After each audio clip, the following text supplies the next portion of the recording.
تو تینوں طرف سے خلال ہو جائے گا۔ اس کے بعد باری آتی ہے ہاتھوں کی، تو ہاتھ میں یاد رکھیے کئی ساتھی کو دیکھا گیا ہے وہ ہاتھ دھوتے ہیں، جیسے ٹوٹی سامنے پانی بہہ رہا ہے وہ یوں ہاتھ کر کے نا اوپر سے ایسے کرتے ہیں، تو دھل تو جائے گا، وضو بھی ہو جائے گا، فرض بھی ادا ہو جائے گا، لیکن مشروع طریقہ کیا ہے کہ پانی لے کر کے اوپر سے نیچے کی طرف بہایا جائے گا۔ لیا گیا پانی بھلے آپ نل سے لے لیں یا لوٹے سے لے لیں، لیکن طریقہ مشروع کیا ہے، اوپر سے لے کر کے نا اس کو بہانا پڑتا ہے نیچے کی طرف۔ ایک بار لیا اور یوں ڈالا اور یوں اس کو مل لیا، پھر دوسری مرتبہ لیا، پھر اس کو یوں بہایا، بہا کر کے پھر یوں اس کو مل لیا، پھر تیسری مرتبہ یوں کر کے بہایا اور پھر اس کو یوں مل لیا۔ تو یہ 3 مرتبہ آپ نے پانی بھی لیا اور 3 مرتبہ اس کو مل بھی لیا، یوں یہ ہاتھ دھل گیا مسنون طریقے کے مطابق۔ اوپر سے ایسا نہ بہایا جائے پانی، وضو تو ہو جائے گا لیکن مسنون طریقہ یہ نہیں ہے۔ پھر دوسرا ہاتھ اس کی باری آئے گی تو اس میں بھی وہی طریقہ ہے کہ ہاتھ سے یوں بایاں پانی لے کے نیچے کی طرف بہایا جائے اور پھر اس کو یوں ملا جائے، پھر دوسری مرتبہ اور پھر تیسری مرتبہ اس چیز کا لحاظ رکھا جائے۔ اس کے بعد ہے مسح۔ مسح فرض ہے، اور اس میں اگر آپ نے 1/4 سر کا مسح کر لیا یوں تو فرض ادا ہو جائے گا، لیکن پورے سر کا مسح کرنا یہ سنت ہے، پورے سر کا۔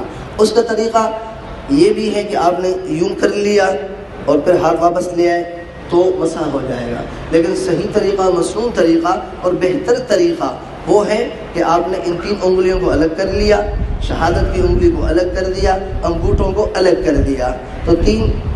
اچھا، اور پھر اس ہاتھ کے بھی 2 حصے ہیں، ایک یہ حصہ ہے یوں آپ نے یہاں سے ماتھے سے شروع کیا، لیکن آپ یوں لے کے جا رہے ہیں، آپ دیکھ رہے ہیں ہتھیلیاں سر سے دور ہیں، صرف انگلیاں سر کے بیچ میں سے گزر رہی ہیں، اور میرے ہاتھ کی ہتھیلیاں آپ دیکھ رہے ہیں سر سے دور ہیں، اور میرے انگلیوں نے سر کے بیچ کے آدھے حصے کو کور کیا ہوا ہے، تو یوں کر کے یہ آخر تک یہ ساری انگلیاں مستعمل ہو گئی۔ اب جو ہتھیلیاں دور تھیں اب اس کو نیچے رکھ لیں، اور سر کے دونوں طرف جو باقی رہ گئے تھے واپس ہتھیلیاں ان جگہوں سے لاتے ہوئے یہاں تک لے کے آ گئے، دیکھو سر بھی پورا کور ہو گیا اور یہ ہتھیلی اور انگلیاں بھی پوری استعمال ہو گئی۔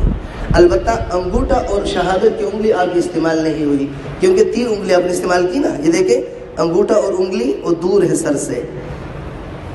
اس کے بعد اب یہ 2 چیزیں رہ گئی، اس کا کیا کرنا ہے؟ یہ جو انگوٹھے ہیں یہ کان کے پچھلے حصے کی طرف سے، جہاں کان کی لو ہے نا نرم حصہ، یہاں نیچے سے لے جا کے اوپر کی طرف آ جائیں گے، یوں کر کے اوپر کی طرف آ جائیں گے، یوں کر کے، تو یہ بھی استعمال ہو گیا۔ اب شہادت کی انگلی رہ گئی، یوں اس کو کر کے اندر کے حصے میں شہادت کی انگلی کو استعمال کیا، اور فتاوی جات میں لکھا ہے کہ جو چھوٹی انگلی ہے یہ کان کے سوراخ میں ڈال کر یوں اس طرح سے کر لیا جائے تاکہ وہاں تک بھی گیلا پن انگلیوں کا وہ اندر داخل ہو جائے۔ تو یہ سارا حصہ تو استعمال ہو گیا، اب پشت رہ گیا، تو انگلیوں کے پشت سے گردن کو مسح کیا جائے، انگلیوں کے پشت سے گردن کا مسح کیا جائے۔ گلا اس میں مسح نہیں کرنا، یہ جو درمیان والا حصہ ان جگہوں پر بس آپ نے یوں پھیر لیا، یوں کرنے کی اندر جانے کی مسنون بھی نہیں ہے، ضرورت بھی نہیں، صحیح بھی نہیں، غلط ہے۔ تو الحمدللہ اس طرح سے مسح بھی مکمل ہو گیا۔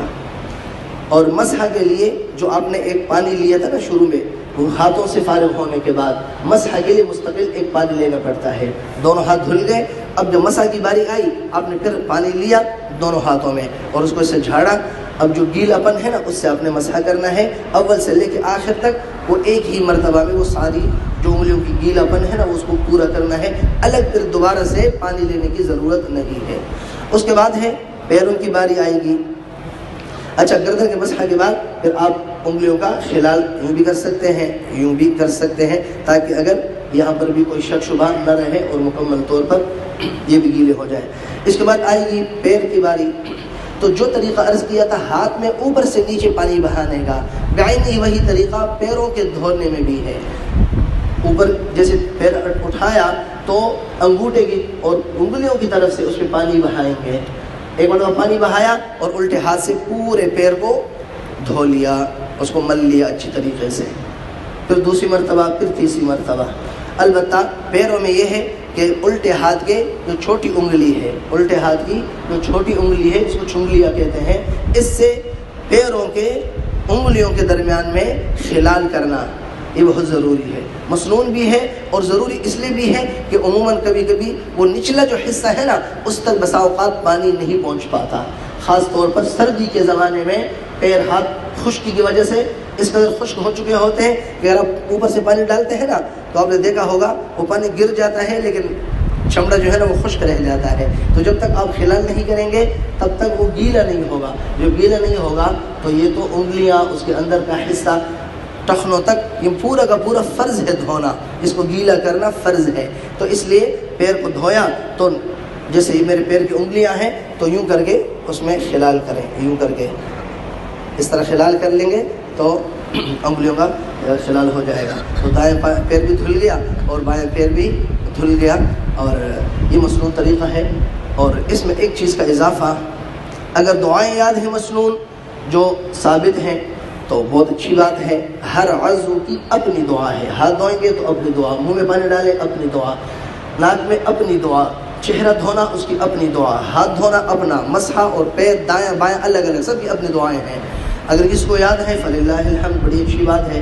نہیں یاد تو اچھی موقع ہے سنہری, رمضان آ رہا ہے, روزانہ ایک ایک دعا بھی یاد کریں گے نا تو رمضان تک انشاءاللہ عید تک ساری دعائیں یاد ہو جائیں گی.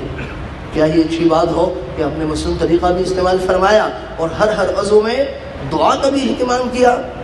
سبحان اللہ, کتنی بڑی بات ہو جائے گی, کتنا اللہ خوش ہوگا. تو ایک, اور اگر جب تک دعائیں یاد نہ ہوں تو 3 چیزیں بتائی ہیں.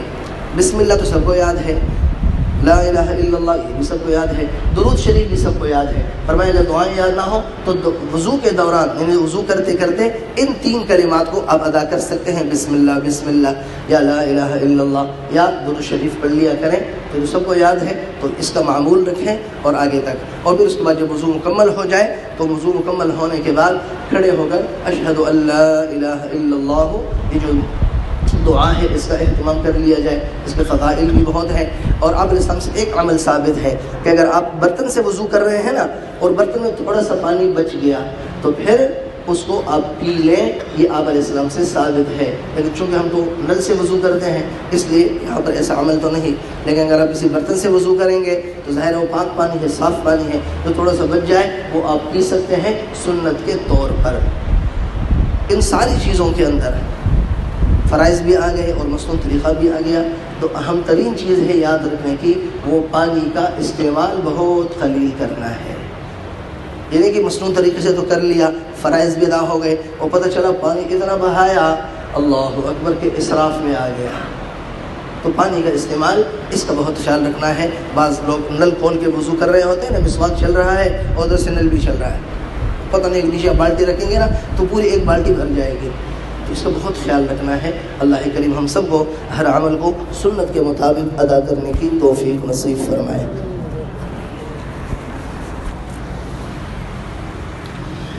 الحمدللہ.